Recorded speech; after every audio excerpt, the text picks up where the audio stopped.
Most passive income isn't passive in the beginning. It usually takes years of active work, mistakes, systems, and problem solving before it finally becomes easier. The real goal isn't zero work. It's building enough leverage and freedom to control your own time. Looking back, the biggest thing I misunderstood about passive income was how much active effort, learning, and problem solving it takes before anything finally becomes semi-passive. Most passive income streams are only passive after years of systems, stress, mistakes, and headaches. That's the part nobody online really talks about. People see the paid off rentals, the automated business, the investment income, or the monthly deposits showing up years later, but they rarely see what it took to build it in the first place. They don't see the late night phone calls, bad tenants, failed deals, difficult customers, bookkeeping headaches, or years spent building systems that finally made things easier.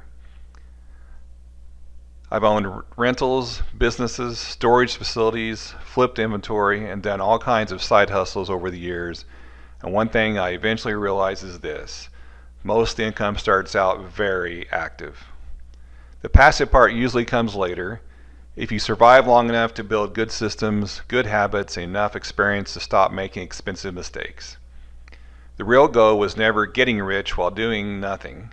The actual goal was building enough freedom and control over my time so I didn't have to depend on a normal job forever. Chapter 1: What people think passive income is. When most people hear the words passive income, they picture somebody sitting on a beach collecting checks while doing absolutely nothing. Social media has completely warped the idea. Everybody online acts like owning rentals, businesses, Airbnbs, vending machines, storage units, or online businesses is basically free money once you get started. And honestly, years ago I believed some of that too. I thought once you bought enough rentals or had enough side income streams, life would suddenly become stress-free and automatic. What I didn't understand back then was this: most successful people spent years building systems, solving problems, making mistakes, and dealing with the headaches before anything became remotely passive.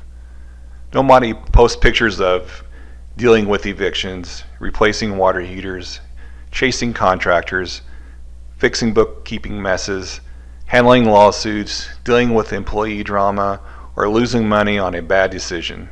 They only show the polished end result. Chapter 2: What passive income actually looks like. The reality is most passive income streams are businesses disguised as investments, and businesses come with responsibility. Rentals sound passive until the furnace dies, a tenant destroys the place, property taxes jump, insurance doubles, or you get a midnight plumbing call.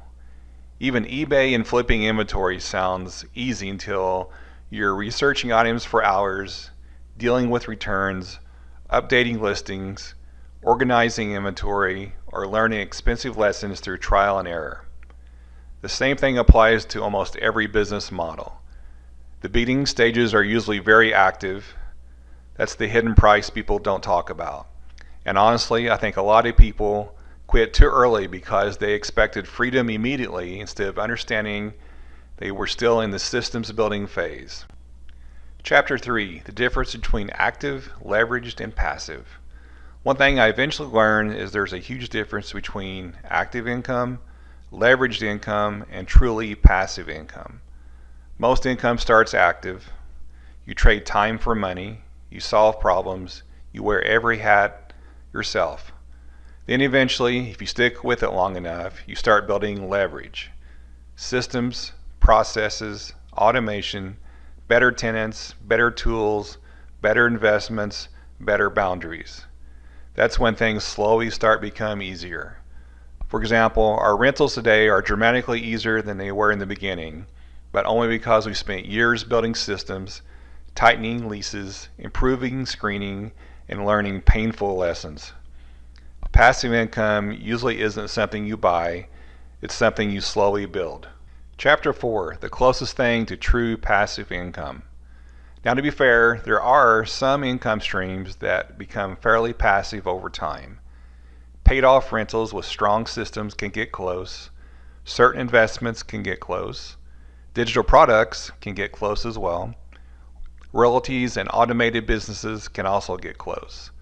But even then, someone still has to manage things, monitor things, make decisions, pay taxes, review numbers, solve problems occasionally. There's almost always some level of responsibility attached. The closest thing I've personally found to passive income is owning systems that continue producing results even when I'm not actively working out every hour of the day. That's very different than doing nothing. Chapter 5, What People Should Actually Focus On.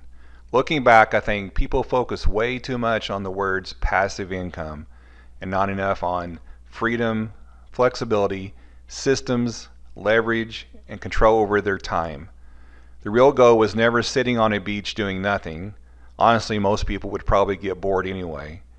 The real goal was building enough income streams, systems, and assets so you can stop living in survival mode and have more control over your life.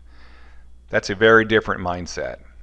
And ironically, the people who eventually build the most freedom are usually the ones willing to embrace responsibility early on while everyone else is chasing shortcuts.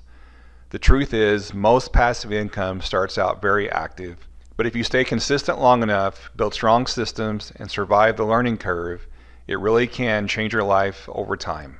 If you found this information helpful or have questions, please don't hesitate to leave a comment.